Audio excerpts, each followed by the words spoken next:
कृष्ण हरी। नमितो योगी थोर विरागी तत्वज्ञानी संत, तो सत्कविवर परात्पर गुरु ज्ञानदेव भगवंत।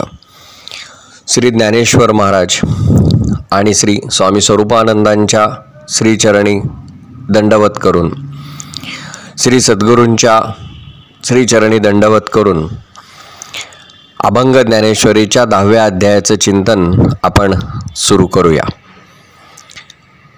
काल आणि परवा 2 दिवसांमध्ये आपण 10व्या अध्यायातल्या पहिल्या 106 चरणांचा 10वा आढावा घेतला होता। संत वाङ्मयाचं विशेष हेच आहे की प्रत्येक चरणाचा, प्रत्येक शब्दाचा जितका विचार करू तितकं ते जास्तीत जास्त उलगडत जातं। समर्थ रामदास स्वामींच्या भाषेत विवरिता विशेषा विशेष कळो लागे, आणि म्हणून समर्थांचा उपदेश हा आहे की विवरलेची विवरावे पुन्हा पुन्हा, की ज्याचं विवरण केलं ते पुन्हा पुन्हा विवरण करत जावं। आत्ता जे आपण कालचं प्रवचन असेल, आजचं असेल किंवा परवाचं असेल, पुढे होणारी जी काही 15-15 मिनिटाची प्रवचनं असतील, ती प्रवचनं म्हणजे एक प्रकारे रांगोळीचे छोटे ठिपके आहेत की जे ठिपके तुम्हाला विचारांची दिशा फक्त दाखवणार आहेत। ते ठिपके जोडून रांगोळी काढणं आणि त्याच्यामध्ये रंग भरणं हा आपापल्या चिंतनाचा विषय आहे। मूळ मुद्द्याकडे आपण वळूया। 10व्या अध्यायातला पहिला जो श्लोक आहे तो भगवान श्रीकृष्णांच्या मुखातून आलेला अर्जुनाचं कौतुक करणारा असा श्लोक आहे। भगवंत असं म्हणतात की अर्जुना, तू श्रवणाला तत्पर आहेस आणि मी जे जे काही आत्तापर्यंत सांगितलं म्हणजे पहिले 9 अध्याय ते सगळे तू नीटपणाने ऐकलेले आहेस, अवधानपूर्वक ऐकलेले आहेस। ज्याप्रमाणे एखादा मातीचा घडा, एखादा मडकं हे थोडंसं पाणी घालून तपासलं जातं, ते गळत नाही ना पाहिलं जातं, आणि ते गळत नसेल तर पूर्ण भरलं जातं, त्याप्रमाणे मी तुझ्याकडे लक्ष ठेवू नये, तुझी परीक्षा घेतोय आणि त्या परीक्षेने असं माझ्या लक्षात येतं आहे की तू नीट ऐकणारा आहेस, नीट श्रवण करणारा आहेस, आणि म्हणून मला आता असं वाटतंय की तुला आणखीन काही सविस्तर सांगावं।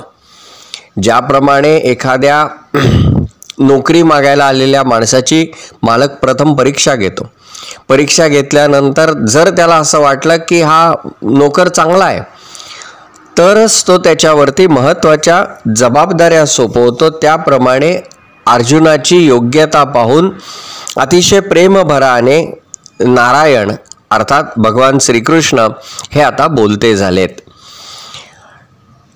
नुसतं सांगणं आणि प्रेमाने सांगणं याच्यातही फरक आहे पहा, की त्यांना जे सांगायचे देवांना ते मनापासून सांगतायत, आणि देव ते सांगताना असं म्हणतात की म्हणाले, ज्याप्रमाणे शेतकरी शेतामध्ये धान्य पेरतो, जर शेत चांगलं असेल, परिस्थिती अनुकूल असेल आणि पेरलेल्याचं उत्तम प्रकारचं उत्पन्न त्याला मिळणार असेल तर त्या शेतकऱ्याला श्रम करण्यातही आनंद वाटतो, कारण जे आपण करतोय त्याचे रिटर्न्स आत्ताच्या भाषेत सांगायचं तर ते मला छान मिळत आहेत आणि त्याचं समाधान एक त्याला मिळत आहे। अर्जुन ऐकतोय आणि नुसतं ऐकत नाहीये, तर ते ऐकलेलं तो कृतीत आणणारे याबद्दल भगवंतांना विश्वास वाटतोय। म्हणजे माऊलींच्या भाषेत सांगायचं तर की अर्जुना तू परिससी म्हणजे लक्षपूर्वक ऐकतोस, आणि परिसरोनी अनुसरसी म्हणजे ते कृतीत आणणार आहेस तू, आणि याचा भगवंतांना खूप आनंद आहे। संपूर्ण भगवद्गीता जर आपण पाहिली तर या भगवद्गीतेमध्ये अर्जुन पहिल्यांदा मोहग्रस्त झालेला आपल्याला दिसतो, पण जेव्हा भगवद्गीता सांगणं पूर्ण होत येतं त्यावेळेला तोच अर्जुन भगवंतांना सांगतो की माझा मोह नष्ट झाला, म्हणजे त्याच्यामध्ये बदल घडला। श्रवणाने हे होणार आहे याची भगवंतांना खात्री आहे, आणि भगवंत म्हणून म्हणतात की जसं तो शेतकरी काम करायला उत्सुक असतो, आनंदाने उत्साहाने काम करतो, तसं मला ते सांगावंसं वाटतंय, किंवा जर सोन्याला वारंवार पुटं दिली आणि जर सोन्याचा कस वाढतोय हे दिसलं तर मग सोनं शुद्ध करण्यामध्ये उल्हास असतो, आनंद असतो, तसं मला वाटतंय. आणि अर्जुना, तू असं समजू नको की हे मी सांगतोय ना हे तुझ्यासाठी आहे. अरे खरं तर हे माझ्यासाठीच चाललंय. म्हणजे कसं तर एखादी आई आपल्या मुलाला नटवते, त्याला उत्तमोत्तम कपडे घालते, त्याला उत्तमोत्तम दागिने घालते. आता त्याचं कौतुक त्या मुलाला जास्त असतं का? तर त्याच्यापेक्षा त्या आईला त्याचं कौतुक जास्त असतं की ते मूल किती छान दिसतंय. म्हणजे हे पटण्यासाठी आपण संक्रांतीच्या वेळेला मुलांना ते हलव्याचे दागिने घालतो ना, तो प्रसंग आठवा म्हणजे आपल्या लक्षात येईल की आपण ते सगळं घातल्यानंतर मग तो मुकुट असेल, दंडामध्ये किंवा मनगटामध्ये घातलेल्या त्या माळा असतील, त्या हलव्याच्या गळ्यातल्या असतील, ते सगळं घातल्यानंतर ते मूल असं असतं की काय हे कटकट चालली आहे. पण आपण मात्र त्याचा आनंद घेत असतो, किती छान दिसतंय, किती छान दिसतंय, मग जरा एक फोटो काढूया, अमकं करूया. म्हणजे शेवटी आपण ते करतो ते कोणासाठी करतो? आपल्या आनंदासाठी करतो. भगवंत म्हणतात तसं मी तुला सांगतोय ना ते तुझ्यासाठी नव्हे, तो माझ्यासाठी त्याचा आनंद आहे. पण तो आनंद कधी होईल? भगवंतानी अतिशय मार्मिक शब्दामध्ये ते सांगितलंय. 126वा चरण आहे अभंग ज्ञानेश्वरीच्या 10व्या अध्यायातला. भगवंत तसं म्हणतात की तैसे तुझे हित तुझ होय प्राप्त, तो दुणावत सुख माझे. की जर तुला तुझी हितकर गोष्ट कळली आणि कळल्यानंतर अनुभवायला यायला लागली तर म्हणाले त्याचं सुख मला जास्त मिळणार आहे. जसं एखादं भुकेलेलं मूल जेवायला बसलं आणि घासागणिक ते मूल तृप्त व्हायला लागलं, शांत व्हायला लागलं की त्याचा आनंद आईला होतो, तसं जणू हे भगवंतांना सांगायचंय. भगवंत असं म्हणतात की माझं जे स्वरूप आहे ना ते स्वरूप तसं कुणाला कळलेलंच नाही. म्हणजे तुला तर कळलंच नाही, पण ऋषीमुनींना कळलं नाही आणि देवांनाही कळलं नाही.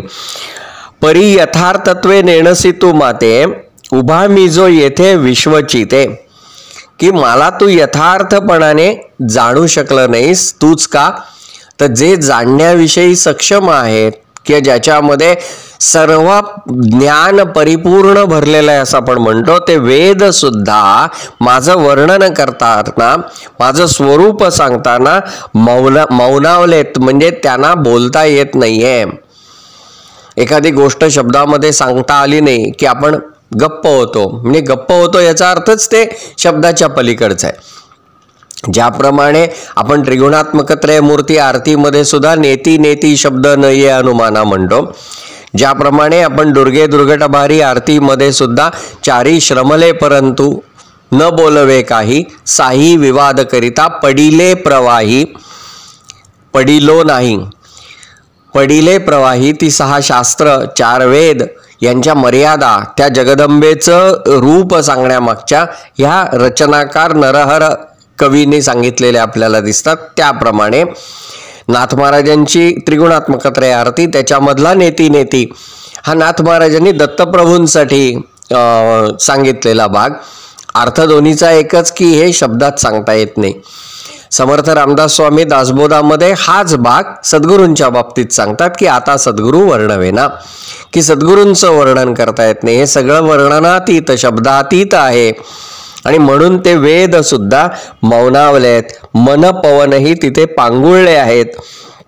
भगवंत म्हणतात ज्याप्रमाणे आईच्या उदरामध्ये गर्भ असतो, त्या गर्भाला आईचं वय कळतं का? किंवा म्हणाले जसं जलचर आहेत, ते जलचर समुद्रात राहतात पण त्यांना समुद्राचा थांग कळतो का? किंवा एखादा कीटक आहे, माशी वगैरे असते, तसा डास माशी वगैरे, तो आकाशामध्ये उडतोय पण त्याला आकाशाचा थांग लागतो का? तसं म्हणाले देवांना माझ्या स्वरूपाचं ज्ञान नाही, महर्षींना सुद्धा माझ्या स्वरूपाचं ज्ञान नाही. बरं, हे थोर थोर ऋषी आहेत, असं नाही की हे ऋषी साधे आहेत. हे ऋषी सुद्धा खूप मोठे आहेत, श्रेष्ठ आहेत, पण त्यांना सुद्धा माझं स्वरूप कळत नाही. इथे पुन्हा आपण एक लक्षात घेऊया की आपण TV मालिकांमध्ये बघतो तसे ऋषी नव्हेत. दाढी जटा वाढले म्हणजे ऋषी असं नाहीये. तर ऋषी म्हणजे एखाद्या विशिष्ट ध्येयासाठी निर्धारपूर्वक तप करणारे आणि ते जे ध्येय आहे ते प्राप्त करण्यासाठी जीवनाचं सर्वस्व अर्पण करणारे ते ऋषी. आणि म्हणून ते जे ऋषी आहेत त्या ऋषींना ज्ञान किंवा जे काही समजून घ्यायचं ना ते दिसतं, त्यांना ते दिसतं, ते बसत नाहीत आता मी हे लिहून काढतो, त्यांना ते स्फुरतं. आणि संत काय करतात, संत ऋषींनी सांगितलेलं आचरणात आणतात. आम्ही वैकुंठवासी आलो याची कारणासी, बोलिले जे ऋषी साच भावे वर्ताया.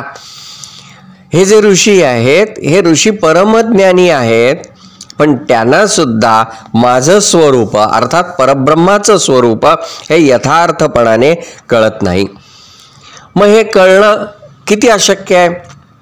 भगवंत म्हणतात की डोंगरावरती झऱ्याचा उगम होतो, पाणी वरून खाली व्हायला लागतं. जर पाणी उलटं परत जायला लागलं पर्वताकडे म्हणजे उगमाकडे तर ते स्वरूप कळणं सोपं आहे. किंवा म्हणाले झाड वाढता वाढता मुळापर्यंत गेलं तर, थोडक्यात उलटं झालं तरच ते ज्ञान त्या कळू शकेल. मग हे ज्ञान ज्याला होतं तो कसा असतो, तर म्हणाले तो जो ज्ञानी आहे ना तो ज्ञानी सर्वेंद्रियांकडे पाठ करणारा असतो.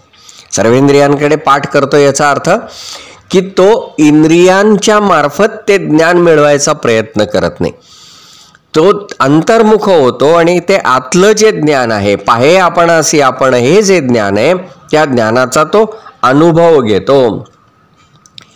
पंचमहाभूत जे आहेत त्या पंचमहाभूतांच्या पलीकडे जाऊन ते ज्ञान जे आहे ते पाहण्याचा तो अभ्यास करतो.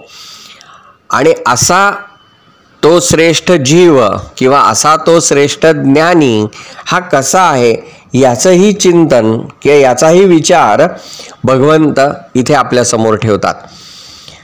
ह्या ज्या 106 ते 151 या चरणांचा आपण एक धावता आढावा आत्ता जो घेतला त्याच्यातनं आपल्या दृष्टीने 2 महत्त्वाचे मुद्दे की आपलं श्रवण कसं असलं पाहिजे, तर अर्जुनासारखं श्रवण असलं पाहिजे.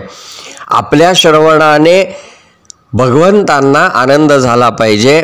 आता त्यावेळेला श्रवण हा भाग होता, आत्ताच्या काळात सांगायचं झालं तर वाचन हा भाग त्याला जोडता येऊ शकेल.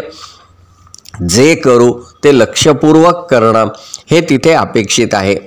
आणि दुसरा भाग म्हणजे निदान भगवंतांची उपासना जेव्हा आपण करतो त्यावेळेला आपण सर्वेंद्रियांच्या पलीकडे किंवा सर्वेंद्रियांकडे पाठ करून आपल्या साधनेमध्ये किंवा आपल्या त्या भक्तीकडे रमलं पाहिजे, वळलं पाहिजे. निदान या 51 चरणांमधून एवढा जरी आपण बोध घेतला तरी सुद्धा आपलं श्रवण सार्थकी लागलं असं होईल असं मला वाटतं. आजच्या पुरतं आपण इथे थांबूया आणि उद्याच्या भागामध्ये या श्रवणाचंच थोडंसं चिंतन करून मग पुढच्या श्लोकावरचं जे भाष्य आहे त्या श्लोकावरच्या भाष्याचं चिंतन अधिक थोडंसं करण्याचा आपण स्वामी स्वरूपानंदांच्या आणि सद्गुरूंच्याच कृपेने प्रयत्न करूया. ओम राम कृष्ण हरी.